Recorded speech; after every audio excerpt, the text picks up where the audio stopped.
Hey, what's going on, guys? I got Maxwell Nee. He's the Chief Revenue Officer at Score App. He's an investor and he's a global traveler. Maxwell, we're excited to have you on the podcast. And the first question is, why do people struggle starting new things? That's a good question. So, from my personal experience, I've always wanted to be an entrepreneur. Yeah. I started off in corporate and I worked really hard at that, sort of convinced myself that I loved it. And then that just fizzled out and you sort of realize, wow, is this it? Just coming to this desk every day, forever. Like the pay, yeah, you get paid a bit more every year, but like there was no deep fulfillment. There was no like Yeah. pride in the work.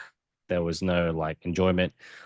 And so deep down, there was always like that, uh, what am I doing here? Right. Yeah. I've always wanted to be an entrepreneur. My dad was, but I sort of said, okay, I'll build a foundation, play it safe, work on plan B.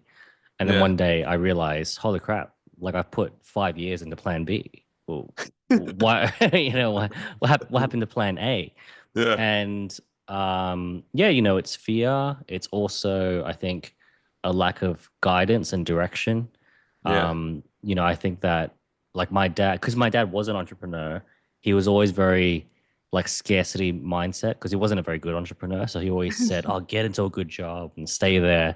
Yeah.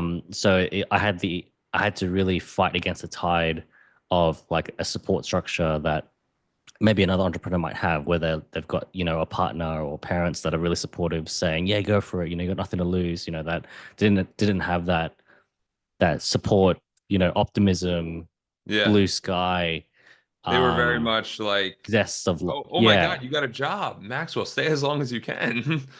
yeah, they're all about safety, right? So I had to go against the grain type of thing. And um I look at my friends that are very, very successful entrepreneurs, and they only got it started like 4 years before me. But like Oh, four wow. years when you're young, Yeah. and having better mentors than what I had, and having those earlier, like in at 16, 17, 18 Yeah. years old, they're just light years in front of me, right? Yeah. Because your years compound. Like they don't add up, they compound, right? So 100%. And yeah. the funny thing is, I think it's the different structures. So when you go from job to job to job, you have the same structures. It's like these are the Mm. rules, here's how it's played. When you're an entrepreneur, it's you create the rules and you're like, oh, I didn't realize what that even entailed or what that meant.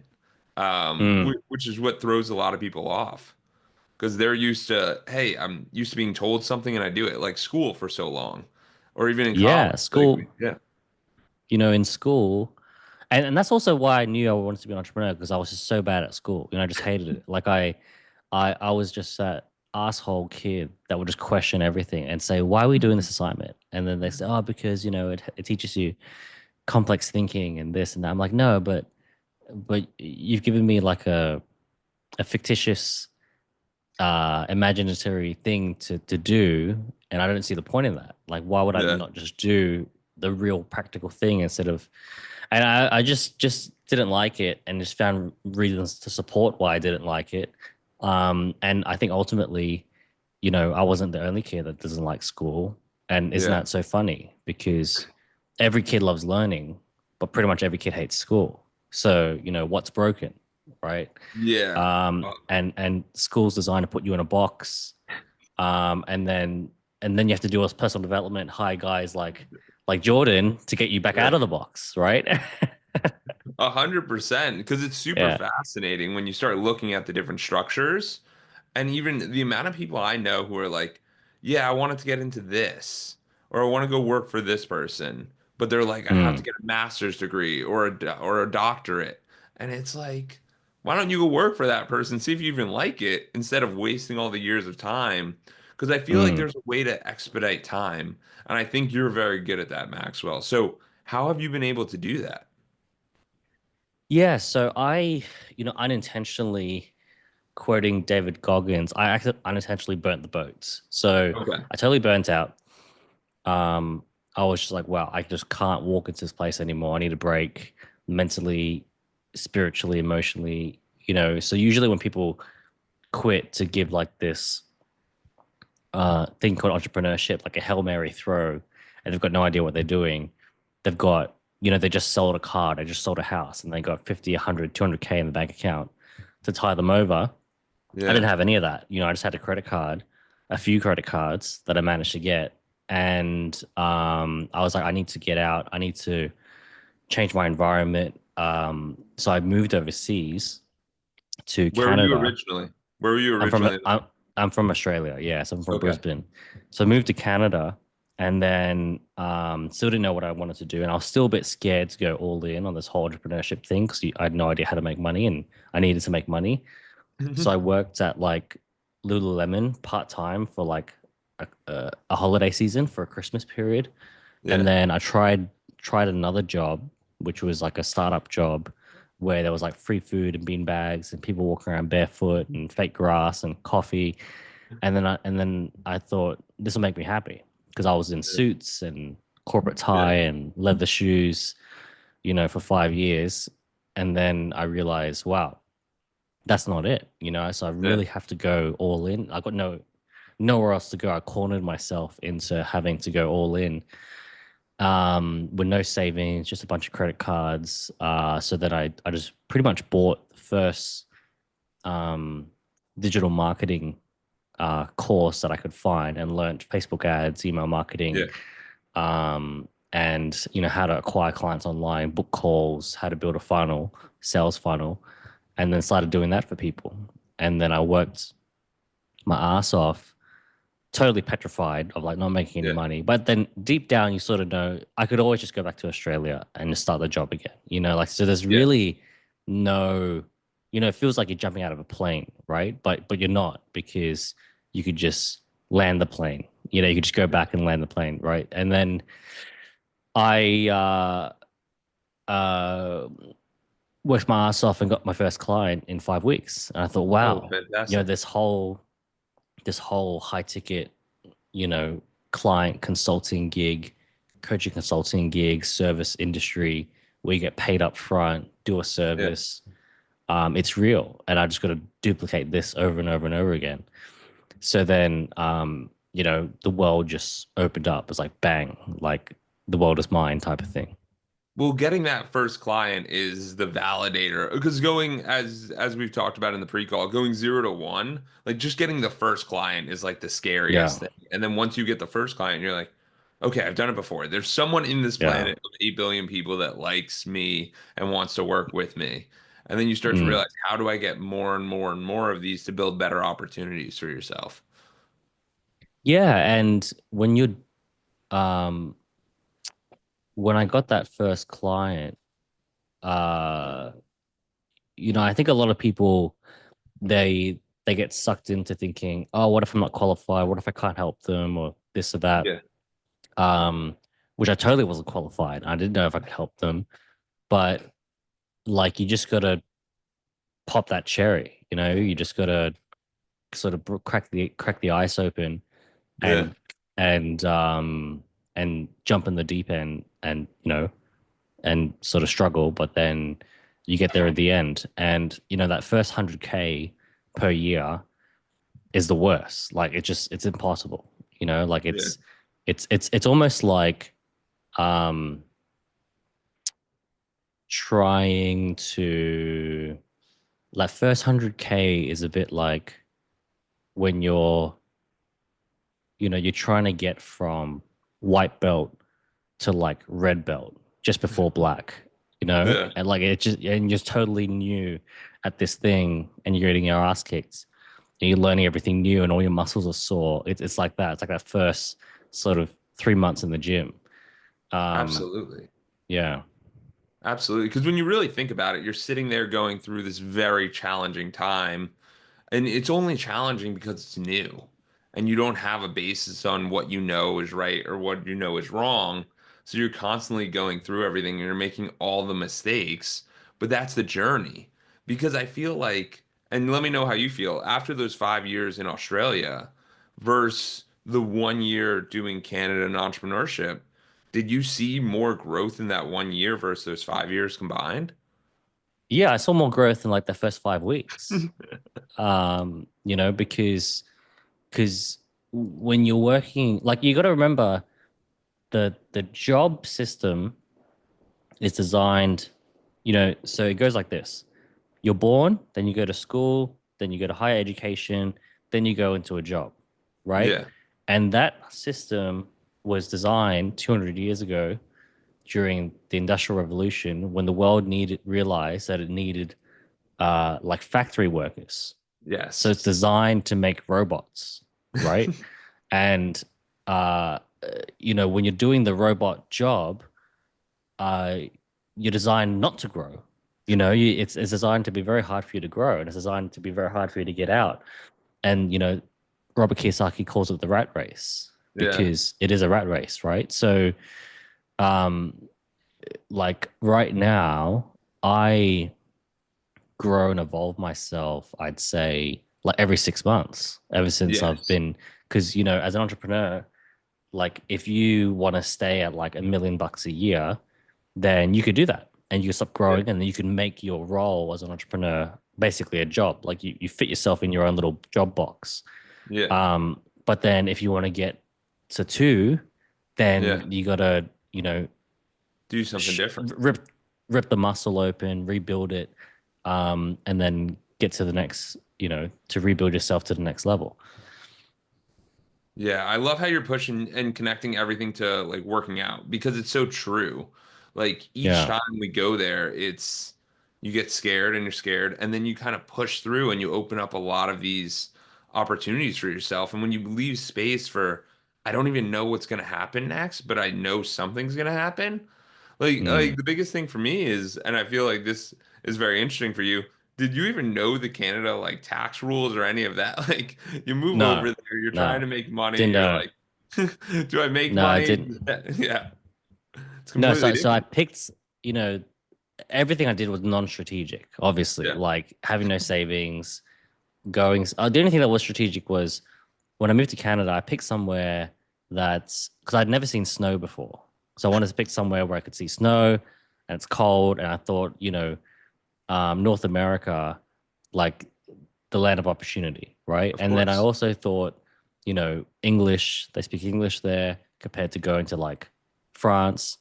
And then the visa situation between Australia and Canada is actually quite straightforward. It's not like Oh, okay. complicated sort of thing. So the universe sort of funneled me, a filter of options, of very small options, and I just picked one. Yeah. That's awesome. So what happened next in this after this? You get the first client, then what happens for you? Yeah, so I got the first client and then I sort of worked hard but didn't achieve a lot for about a year and a half. Like I was earning six figures in my corporate job and then over the next um, you know, 18 months I'd earn like 22K like over 18 months as an entrepreneur. So I was really like I would go to the supermarket and I would calculate the cheapest minced beef per ounce, per Yeah. 100 grams, ounce, or whatever, and just buy that because I'm like, this is the best bang for my buck. And I buy the cheapest eggs, the cheapest tomato sauce, the cheapest chili, you know, Yeah. chili seasoning, and other seasonings, and eat that. And I ate that for like and a bag of pre-cut frozen carrots, and then Yeah. I'd eat that for like a year, as I was trying to work this thing out. And but it was very funny because while I was doing that, there were certain things where I didn't lower my standards. Yeah. So for example, I need to go to the gym every morning because it clears my head. It's more like a Okay. morning coffee. It's more like meditation. It's not so much about building muscle and like looking good. Yeah. It's more about feeling good. Yeah. Um, and I joined the most expensive gym in Canada because Yeah. I really love the gym pros. Like had a sauna, steam room and stuff. And I was like, I can't downgrade this. I can downgrade my food and I could downgrade like not drinking alcohol and partying and whatever. But like my morning ritual, I can't downgrade that because then I'll break type of thing. Yeah. So I was paying, I'd pay um like 1 month's worth of food and a week's worth of gym type of thing for this. Yeah, no, and Yeah, this is you know? what Ramit Sethi talks about, where it's how do you build your rich life? And I think this is so important where there's things that you spend excessively on, and then you cut things that you don't care about mercifully. Because everyone wants to have that same framework of, I got the sick car, I got the sick house. That's what everyone thinks rich is. But real rich and real wealthy is no, this is something I really enjoy and I get a lot out of this. And if you Yeah. actually go to the gym any regular cadence, it's a much, much better deal because it's basically like a country club, especially if you go to the nice ones. You can get around people and hear an idea and hear something different that completely changes your perspective because you have the frequency Yeah. of seeing people and it changes everything. That was definitely in the equation, right? It was like I pay more, but then it had like a co-working space and stuff, and I could talk to anyone, and they'd come in a Porsche, a Yeah. Ferrari, right? So like the Toronto Raptors gym Yes. there, right? So um uh but it was more about just I didn't want to downgrade that standard because I was like, if I downgrade this standard, then I'm really tearing a part of myself, that I really value. Yeah. And then another thing I didn't downgrade was my apartment. So Yeah. apartments, condos are real expensive. They're expensive everywhere, but Yes. rent is really expensive in Toronto in particular because I think like all this, foreign investors came in and took up all the Of real estate, course. whatever. And I probably had like a place that was only like 5, 6 years old, Yeah. like a 28-story building, 5, 6 years old, had a pool and all that type of stuff Yeah. because I was like, where I live, and I was working from home. So I spend All the time there. 82% of my time sitting on the couch, right, on my laptop. So I was Yeah. like, well, this is the office type of thing. So Yeah. yeah. It makes sense. And a lot of people don't think about these things logically because it's like, where am I going to get the most value for where I'm spending my time and what am I doing? And that's Yeah. why I always ask people, like, where does the joy come from? And you sit there and people are like, if I asked you, Maxwell, like, what was the highlight of your last year? And it's going to be like, people are never like, oh, that night out was amazing, unless it's your wedding day or something. But most of Yeah. the time, Yeah. it's not, a lot of them's not super memorable. And it's like, hey, this is where I allocate my time and this is what I enjoy. Yeah. Yeah. You might as well get But the better things. yeah, like, but I also think that because I'm talking like this now, but there was 10, 12 years where I was just living all for the nights out, right? So Yeah. I do think that when you hear people talk about this stuff, you have to really remember that it's hindsight, right? It's hindsight, Yes. and it might not click for you yet, and that's fine. But where I think people could actually jump ahead is with a lot of self-awareness and realizing, okay, this this going out nightlife Friday, Saturday, Sunday every week has sort of lost its spark. It's lost a spark for like more than a year now. Should I, take a look at this? So it's like just really being honest with yourself, right? Like that self-awareness to really be honest with yourself. Okay, this is what I'm starting to value more. This is what I'm not starting to value. And it's scary, right? Because you let it feels people don't realize is that you're actually shedding layers of yourself as you start to Yes. go for what you want because you shed the dry, crusty layers of what you don't want. And everyone does it. And the hardest one is where you start to lose friends, right? Because Yes. there's a different vibration where nothing wrong, no one's you know no one's supreme to anyone else, but it's just a different frequency, right? Like you got someone that's in the I just live for the weekend frequency. Then you got someone that's like, no, I want every day to be a weekend. I want every day to be 120% frequency, Yeah. and those people are going to repel each other.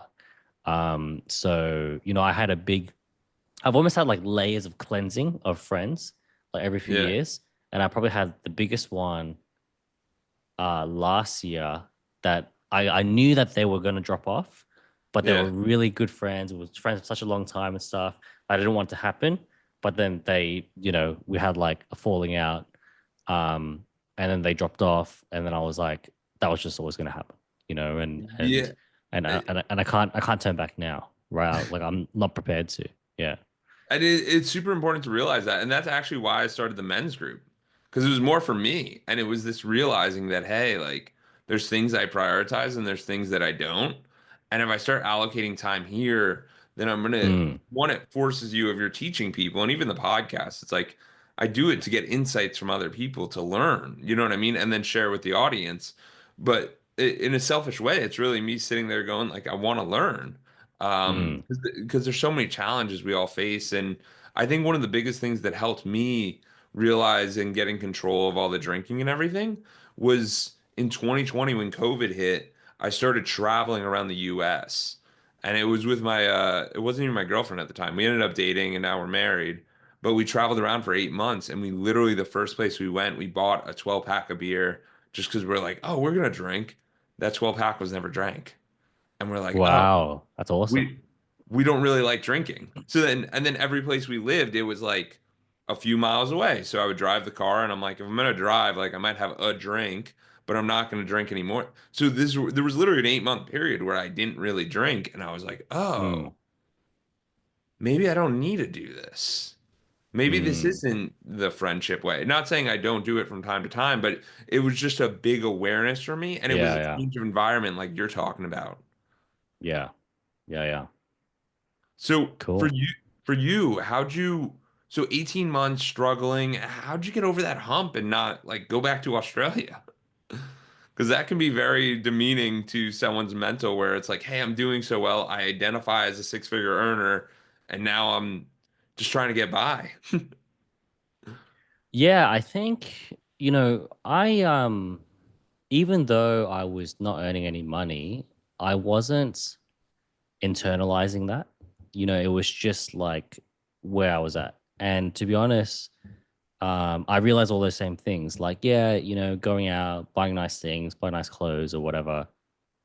I had already sort of started to grow out of that before I left Australia. But could always enjoy, always never hurts to have a splurge type of thing, and eat good food and whatever else. But it was like I, how do I articulate this? I It just really really hit me like a truck, realizing how happy I feel every day having 100% of my time freedom Yes. compared to when I was selling it. Like it was just, Yes. even though I had 100% of my time freedom and zero money, uh, it was just so like the world had color again. It was like a breath of Yeah. fresh air. The world had color again, and like just the thought of trying to um sell my time again to someone else to make money, when and then there was also a humbling. It was like I don't really need that much, like Yeah. your alcohol thing. you Yeah. know i I like, yeah, so what? Like I got a place to sleep. I could work on my business, and the business was really what was driving me, because I wasn't making money, but I was learning. And I Mhm. love learning. I was in that growth highway, Yeah. and that kept me stimulated and fulfilled just from being stimulated. Uh, A hundred Yeah. percent. And we also realize very quickly that we get paid in many different ways. So you can get paid in that ability to be like, hey, I'm getting self-validation from what I'm doing. Or it's a progress day or it's a profit day. And sometimes they intertwine, sometimes they don't, but it's that realization that, hey, no matter what we do, we're pushing the ball forward, which is a very Mm, exciting dynamic because there's so many times where you're like, I don't feel like I'm doing anything. Like I'm just moving some paper around. So to really mm. push your goals forward and be excited about that and know in the future, like this won't be an issue because you have that optimism under you, I think is super powerful. Yeah, and yeah, Yeah, and also I think like by that point I let go of all ego, right? Yes, Because your ego could beat you down and then and 100%. make you, make you a bit upset at yourself, or you're not where you want to be, and all that sort of stuff. But I sort of grew out of that by then. Yeah. Absolutely. So what led you, what actually hit the exponential growth? Like what allowed you to, because we're talking about the compounding, we're talking about the grinding. What allowed it to hit this next level? Was it a person, idea? Like where was it for you? Because I know a lot of people are probably at that edge of like, hey, I'm making some money, I can survive, but like how do I get to the breakthrough point where it's like, oh, this is really exciting? Yeah, so it sort of happened by accident, where I met a guy. So I bought a business program, right? So I bought a business Yeah. program. It was working, and then a guy reached out in the program and said, "Hey, I'm looking for an accountability partner." And at that point, I was just like, everything was cool and fun and shiny. I was like, "Yeah, sure, why not?" So I jumped on a call. We sort of hit it off, and then we he was living in Barcelona at the time. Okay. I was like, "Oh, I love Barcelona. I've been there before." He's like, "Oh, well, you should come, and we should like work on the business and accountability for like a few weeks." So I Oh went wow. there, stayed at his place, and that could have easily ended badly, just going to a random person's house. But it was probably more risk on his side because he had like young kids, Oh, he had a and family and stuff, and yeah, you're he had a just family. Yeah, just like some guy that just, crashing, some stranger. And then we like just became best friends. So we became best that's friends. awesome. And then he said, "Oh, why don't we work on a business?" Because we're working on two different businesses to keep each other accountable. He said, "Well, we basically do the same thing." He's like, "You're better at sales than me, and I'm better at the back end. Why don't you do the sales and I'll do the back end?" So we started Yeah. to do that, and then that worked like 30% well. And then we met another business partner that was like the cherry on top, and then we got into full gear, started doing you know 20, 50, then 100K months. Oh wow. So now it's the three Yeah, of you working together instead of yeah, it just being this one person trying to push the needle forward. yeah, yeah. So there's a few discoveries in that moment. Like one of the discoveries was when the business was working 30% well, we were a service-based in company. So we were an agency. So Yeah. we basically said, you pay us $2,000 a month and we'll do all this work for you. So we're basically like outsource employees. Yes. And then, but I really didn't like that because as an agency, when you help someone to get clients, That's the value. if you If you if do you too help well, you won't them have them. exactly, if you do too well, they want to drop you because they're like, "Oh, I'm flying. I can. Now I'm about cutting costs." If you don't Yeah. do well enough, they'll drop you anyway because they haven't made enough money, So and there's you no don't real know where that. retention there. Yeah. Yeah, there's no real retention, and also because we focus on a really crap part of the market. We focus on solopreneurs that were doing less than a few hundred Oh, so k. these are You, sh- these you, are sh- you all should people, yeah. Yeah, so they were similar people to us. So we should have focused on a million plus. Then it's Yeah. more sustainable. But anyway, so then I learned about the course selling business, right? Where you productize everything that you put into that service, you productize it. So instead of it being done for you, where it's like, you pay me, I'll take your problems away, it's done with you, where it's like you pay me and then I will help you to implement this in your business with you, with Yes. coaching calls, consulting, videos, scripts, templates, systems, processes. We'll download it, copy and pay us, will copy and paste Yeah. it into your business for you. So I started to get really biasly into that because the service thing was just really pissing me off. And then we ended up selling, I think the first 10 courses I sold for like $1,000 each. Then we increased the price, and then by the end of it, we're selling three different levels, for 1,000, 5,000, 10,000, and then we Okay. got that to like $2 million a year. And now you're not even at this point, you have the people, you have the calls. If people want to join the calls, they can join. If people don't want to join the calls, they don't have to, because Yeah. it's you at your own time. And it's not so much, hey, I need you, but now you actually have the power there because everyone's paying. So it's like, hey, you're paying for the. It's kind of like the gym membership. It's like you're paying for the gym membership. You can go to the gym if you want. If you don't want to go to the gym, Yeah. it's hey man, It's like the paying for gym's the group open. classes. You know, Yes, yes. you got the buffet of group classes. You show up to the ones you want to show up to, or you don't show up. Yeah, which is a very good model because like when I started the coaching, it was super funny. I was doing one-on-one with people and I would charge them Yeah. afterwards. And I'm like, what am I doing?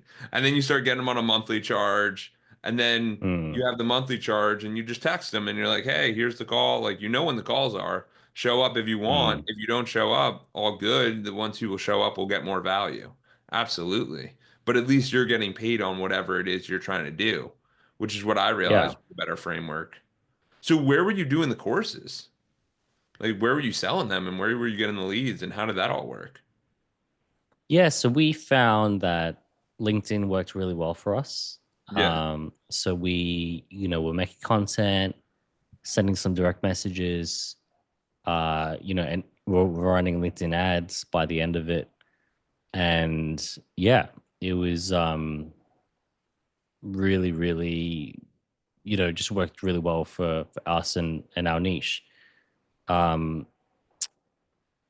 and then it started to get harder because we were coming out of COVID Yes. and people were like just not interested in being in front of their computer. There was a certain window of time where everyone was out traveling at the park, like just Yeah.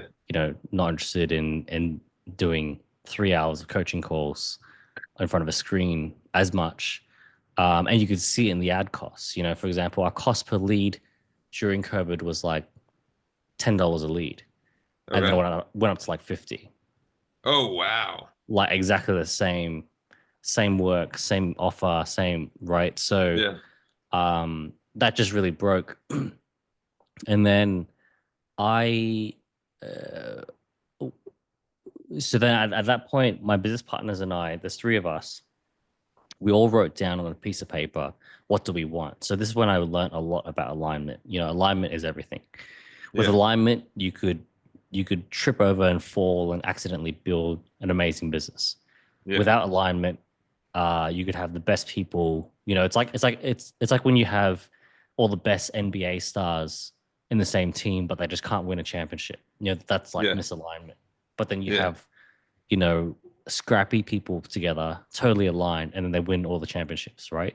Yes. So yeah, Yeah. No, it makes a big difference because it's that whole idea of that synergy of like 1 plus 1 can equal 2 or 1 plus 1 can equal 11. And when you have one plus yeah, one equals 11, it's where, like you said, people are literally coming to your help and picking you up when you need it, or there's people that are not interested, and then it's like, hey, we're on different wavelengths, and this is not working as well as we yeah. thought.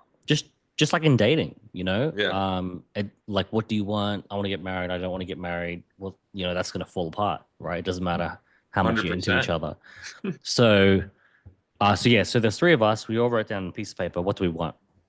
First guy, he was like the creative person. So he was like an artist. So he said, look, I just want 20K a month after tax, like profit.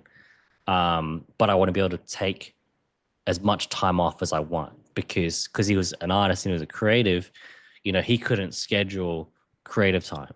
He was Yeah, like, it just came when it came. He'll do like 3 weeks worth of work in a weekend and then disappear. He's very, very in and lumpy out. Yeah, and inconsistent, but also, move big rocks when he moves big yeah, rocks. And the next guy, he was an electrical engineer. So, he said, I want a $10 million a year business. I want to pay myself benefits. I want systems. I want a machine. I want like a McDonald's that just works like clockwork. yeah. And but I also want to be able to take time off, to have sick days. Like I want basically like A all high-paying the corporate job. Yeah. yeah, well, the high paying corporate job benefits, but in his own business, paying himself 50K a month, right? Yeah. And then, um, if you ask me, the answer is always the same. It's like, I don't care what I do. I just want it to be $100 million business. Like, I just care about it being big. What excites me and what fulfills me is like stepping back and looking at a pyramid and saying, yeah, fuck yeah, I built that pyramid. Like that's really cool to me. And Yeah. now that number's $1 billion, but at the time it was 100 million. Yeah. So obviously through very different people, nothing wrong, but you could see we could start to rip each other apart. So the business started to rip apart in like three different ways, and we started to frustrate each other. And then I was the first one. I said, "Guys, I need to leave." They paid me some money to buy out like my shares and my portion, and then they kept going, and then I went on to find my new thing. Really? So how was that for you that because I know a lot of people have partners and partners are good, but then partners can go a little, like you said, misalignment. So how did you feel leaving that? Were you concerned about that or this was just Canada all over again? Like we're leaving and we're on to the next thing. No, it was a bit like Canada in that I had burnt out, crept up on me, Yeah. right? But it was not like Canada in that it was like heartbreaking, Yeah. because at the peak of the business, I was like the CEO. We had 23 team members, like I think like six single moms paying for Wow. like nine mortgages, right? Wow. In this Yeah. business. And you feel a lot of responsibility. You feel a Yeah. lot of responsibility, and then I felt a lot of guilt. I felt like it almost felt like a divorce. Like I don't know what a divorce feels like. Never been divorced, but it felt like there was I've way too heard, much emotion. I've Way heard too it's much the same. emotion in. I've heard it's Yeah, literal, and people don't realize that when you pick a business partner, it's very because like I have a mentor of mine. He's like, dude, business partners are like marriages. You should probably date first and then see if there's even a fit. Because like, yes, maybe you can make money, but like if you're with the wrong business partner, it can be yeah, disastrous. Yeah. yeah. So it wasn't disastrous in that, like, we it was No. a Yeah. No, horrible I would. experience, but it definitely felt like the the Different the expectations. no the detaching what Yes. felt like a divorce, Yes. So I stayed in longer than what I should have. And it shouldn't have been that emotional. It shouldn't have felt Yeah. like, I was betraying people, letting people down. It should have just been like, look, people have different chapters in their life, and this one's finishing, and everyone gets Yeah. to want what they want. So then so then I left, and then I sort of like floated around looking for something to do, and then I found what I'm doing now, which is um, I get into companies. I basically find teams that are already like 80% built, and I'm like the last 20%. So I don't want to start anything from scratch anymore, Yeah. because I've done that, and it's really hard, and it's a very particular type of hustle work, Yeah. and I'm a bit tired of doing it. Now I look for things that are in revenue, or they're going, or they've done a little Mhm. work, or they might be on the edge of revenue, and then I'll Yeah. I'll even like invest, just to sort of Yeah. really carve out my equity piece, because I don't want to just work in like a job, right? Like Yeah. I want to have like ownership in whatever I'm doing. To make the opportunity worth it. So a Yeah. lot of these, are you, when you think about that, are you still getting monthly pays from them, or is it just like, hey, you're an investor and then here's the expectation, or how do you think about that? Because I know some people spend a Uh, lot of time doing that, where it can be challenging of like you can get paid in equity, you can get paid in cash, you can get paid in sweat equity, or whatever it is. Yeah, there's a lot of different ways. So how do you think about that, and how could someone else think about that who's looking to maybe join a team or do a business? yeah, well, it depends what your priorities are, right? So the way I like to think about it is, um like let's look at the most successful companies in the world, like Nvidia. Yeah. So Nvidia, because of how Jensen has aligned the incentives for some of his key people, I think he's the number shows like he's minted 10,000 millionaires because of the equity.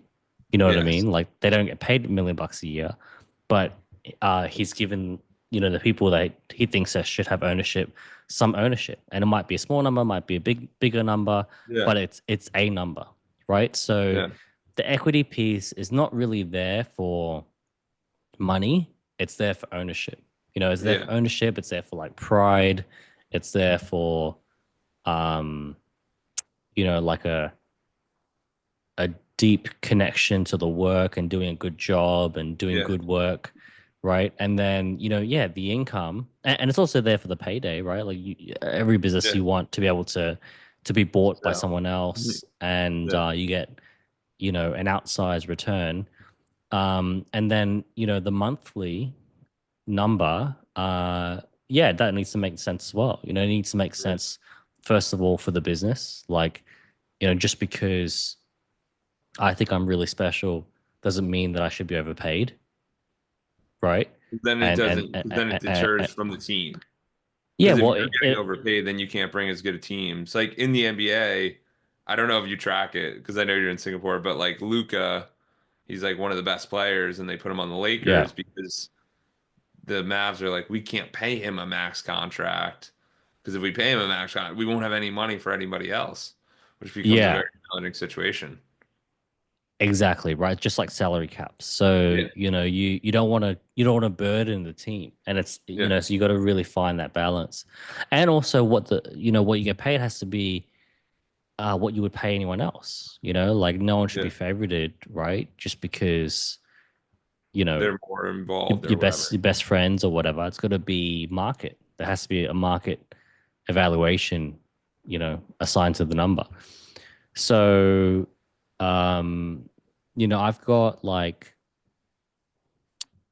3, 4 businesses that I've got equity in, um, that sort of weave in and out of paying me something monthly, but it's all about the equity and earning more equity. You definitely don't want to be doing any favors as well. So you have to be earning something, whether it's Yeah, equity, whether it's um like a little retainer, yeah. or like a fee for your work. They would have paid for someone else anyway. Yeah. Yeah, because the other thing it does is when you're getting paid, you realize the value that you're providing, and like they Yeah, realize the well, value. And if you're not getting paid, like a yeah, lot of well, people, it's a lot, accountability. It's it makes it real instead of you're just floating around and like doing people a favor space. Which I did for a lot. I did that for like 12 months. Like in my even first 12 months. after you No, no, left no, in the no. beginning. As in, yeah, as a beginning entrepreneur, like I I was was like, oh yeah, let's do a rev share and I'll do this and you do that. But that doesn't work like 99% of the time because that's like saying, oh yeah, let's get married and buy a house together, and you don't even know each other. Like you don't even know each other. You don't even know what you bring to the table. Like you just don't know how how to structure that so it can work. Yeah, because I was gonna say there's a lot of people who are new in business, and they'll be like, and I spoke to other coaches where I'm like, how much are you making a month? Like, not a good thing or a bad thing, but they're like, what do you mean get paid a month? What do you mean? They're like, I just run this free group, and I'm like, okay, so do you sell something on the back of the free group? And they're like, no, no, I just run this free group for goodwill, and that's all I do. And I'm like, okay. Like there's the entrepreneurial journey where once you exchange cash, then you start getting value for what you're doing and you realize that they're paying for coaches anyway. Whether they're paying for you or paying for someone else, it's super important to realize that as soon as you get that first dollar for yourself, you feel so much more empowered to be who you are. And I think it's a way more authentic way to live. Well, not just that. Like it's also um like paying for something is a good way to filter in or out, who you want to work with, right? It filters out time Yes. wasters, filters out people that might just disappear. It's a commitment test, and you want to test that you got the same level of commitment. Like I'm committed 10 out of 10, so are you. Okay, let's prove it. Yeah, absolutely. And that's why you start with these little things. So tell us, what's going on with the Score app? What's going on with you guys? Yeah, what is this so project? Score App is a lead generation software tool. So think of it as like it's a mix, a blend between ClickFunnels and SurveyMonkey. So it helps you to generate leads in your business using quiz marketing. So quiz Yeah, marketing, really common example is where you might see a personal trainer or a fitness coach say, answer these 10 questions, and I'll tell you your exact body type and the exact food, diet, and gym plan you should be doing so that you can reach your summer body goals in half the time yeah, because everyone's different. And that's really compelling for a few reasons. The first reason is that it's personalized, right? So my results are different to yours. I get to feel yeah, special, so do you. And it's two-way in that, if I answer it differently, it'll calculate it differently. And also the answer is instantaneous. yeah. So I get the result immediately. It's not like fill in this form, I'll call you back in 2 days when you've forgotten. Mhm. It's a real live diagnosis that helps people to self-identify, learn about themselves. And guess what? When you're anyone, especially in the coaching space, when Yeah, you teach someone something about themselves that they yeah, haven't learned before, guess who's the newest and greatest expert in their life yeah. with the authority and the credibility to help them with whatever? It's you because Yes, you just opened a door they didn't even know it was there, right? So it helps you to absolutely. do all that with your potential clients. And the cool thing about it is because I've seen this software and sometimes people use it as like a happiness test or some people use it for a life optimization or whatever it may be.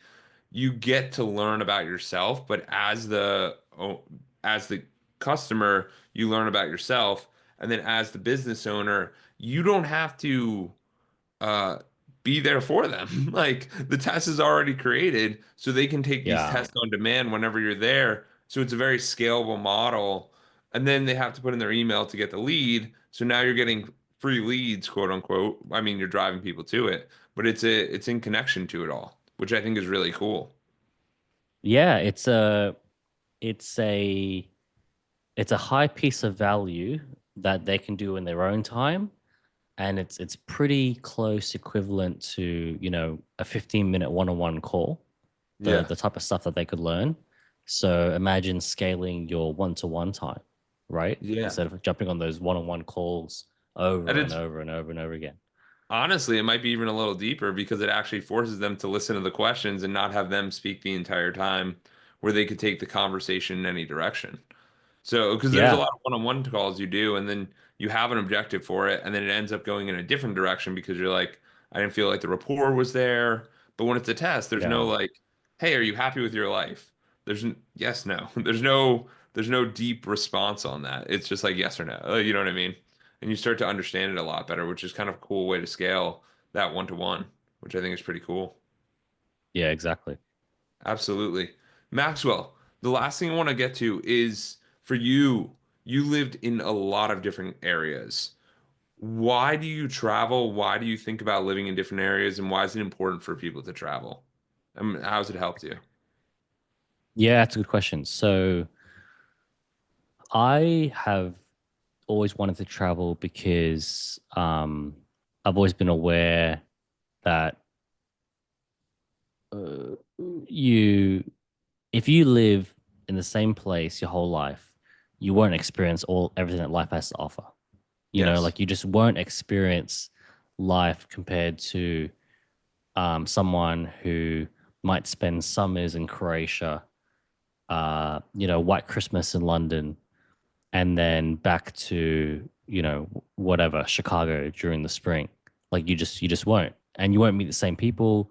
You won't You won't learn different cultures, you won't eat different food, you won't like expand your brain and your growth laterally. You just won't. So it's not just about growth, but it's also just about uh like enjoyment, like Yeah. if you i- think about it like this, like if you eat mashed beans and potatoes every single day, Yeah. then you're not gonna feel what it's like to eat, steak. Like it's just that simple. So traveling's the same. And then not just that, I love my businesses. I love building my businesses. I love finding an edge. I love finding opportunities.